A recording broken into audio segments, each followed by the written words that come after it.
Hi, this is going to be a lecture on William James, the moral philosopher and the moral life. And I wanted to start today by just sharing a couple pictures with you. These are from Robert Richardson's biography of James. And the first is something James drew called Here I and Sorrow Sit. And so James was very, very acutely aware of his own emotional state and was even willing to draw it. The two pictures below James drew, one was of his brother who was wounded in the Civil War, and then the cowled friar. So you can sort of see in James' amateur art the ability to capture emotion, capture people's situations. There's a real sensitivity there, and I think it's one of the things that tells us something about James above and beyond his lucid prose. So let's get going and talk about William James and ethics. And I want to begin first by saying a few words in connection with James's ethical approach, because it's going to be very different than most of the ethics you've probably read. James takes a radically empirical approach, and this is both to philosophy and to ethics. So for James, a radical empiricist, you might remember, is someone who's committed to admitting into his philosophical system experience of all forms.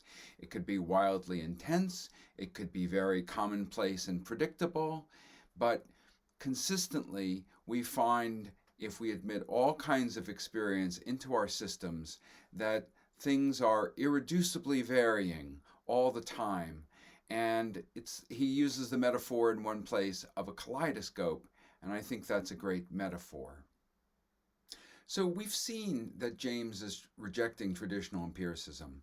Why? Well, traditional empiricism has an overly tidy view of experience. It overvalues the focus over the fringe. It undervalues relations in favor of objects. It makes experience overly discrete and quantifiable. James also rejects rationalism because it abandons lived experience. It abandons practical everyday experience. It too wants to show that there's sort of a tidy and secure universe that forms a rational whole. And this is something James refers to as a block universe in his writings. So both traditional empiricism and rationalism are rejected by James because they both commit the same error. They both turn away from the vagaries of lived experience so that they can theorize a world that is finished and complete. But James notices that experience shows us that our world is not a finished and rational whole. It's not reducible to the scientists' atoms and laws. Instead, we live in, James says, a half-wild, half-saved universe. It's a universe which, James says, possibilities and not finished facts are the realities with which we actively have to deal. So, for James, and this is again something we've seen from the beginning, we must not see ethics or philosophy from the standpoint of traditional philosophy. James's radical empiricism is seeking to return to life. It's seeking something like the old-fashioned goal of philosophy of being wise or wisdom, right? Where the ideas and the habits and the principles that philosophers come up with and discuss are meant to help us live in some way. So for James, moral experience is part of everyday life. We shouldn't think of it as somehow expressing something eternal and beyond us.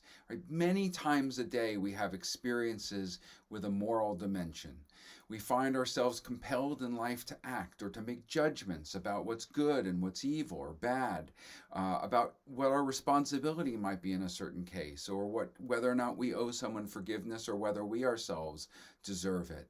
We think about beauty and ugliness. We think about virtue and vice. We think about all of these things on a day-to-day basis. ethical judgments for James are just as real as any other aspect of experience, of lived experience. And so we always use like visual experience of objects to indicate the real, right? We might say, my visual experience with that wall clock, well, that's real. Well, James is saying our experience of my judgment of that painting, or I put a painting here. Oh, it's on this side. Of a painting is as a work of beauty or beautiful, or my feeling of regret that I failed to help someone that I could have helped, my repulsion to the idea that innocent people are suffering or creatures are suffering unnecessarily. All of these things are real parts of experience for James.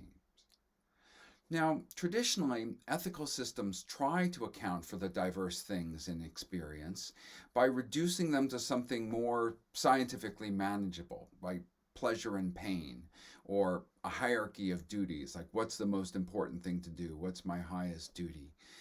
Ethical systems often will try to elevate morality, right? To say, listen, whatever daily experience is showing or expressing, it can be validated or justified based on some otherworldly law, some supernatural or eternal law. It could be an eternal law of reason or an eternal law of God or the gods, if you like, but it must somehow be attributed to something beyond this life. Thus, for James, the upshot of these systems is that they often make experience, daily experience, inexplicable. Right? It's just kind of the Maya, the illusion that is somehow or may or may not be expressing an internal law. So James, as the radical empiricist, bids us in ethics to confront the facts of daily experience directly and on their own terms. So let's move on to the essay, The Moral Philosopher and the Moral Life. This was published in 1897, and it came from a talk that James read to the Yale Philosophical Club in 1891. And James opens with this problematic. He wants to show what contributions to moral life might be, right, what the contributions of philosophers to moral life might be, once it's understood that there can be no ethical philosophy complete and in advance, and that skepticism is not an option, right? So it's not an all or nothing with James. Either you have a completely perfect absolutistic system or you're a skeptic. Okay, so he's not going to admit those are the only two options. So think about it, he says. What do philosophers typically try to do? What do they seek to do? Well, they want to weave together some kind of a system which makes sense of our worldly relationships, our ideals, make them stable, right? Make them sort of perfect, or at least interlocking. But James says the world as we find it and as we experience it really resists unity, right? The philosopher's ideal is to get things into a certain form.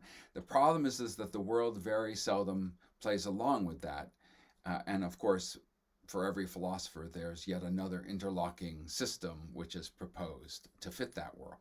So you have sort of a dual problem there of systems which don't, right, which cannot, they're incommensurable systems, but also you have the problem of any particular system not really explaining sufficiently or keeping up with the diversity of things and people, relations, events in the world. So James frames his essay in terms of three question areas, or arenas, you might say. There are three arenas of ethical questioning: the psychological, the metaphysical, and the casuistic. The psychological question is roughly, well, how did we come up with these moral ideas and judgments, right? What made us come up with them? The metaphysical question is asking, well, what do these terms mean? Good or ill and evil and obligation. So he's trying to do an analysis of what these words or these concepts mean.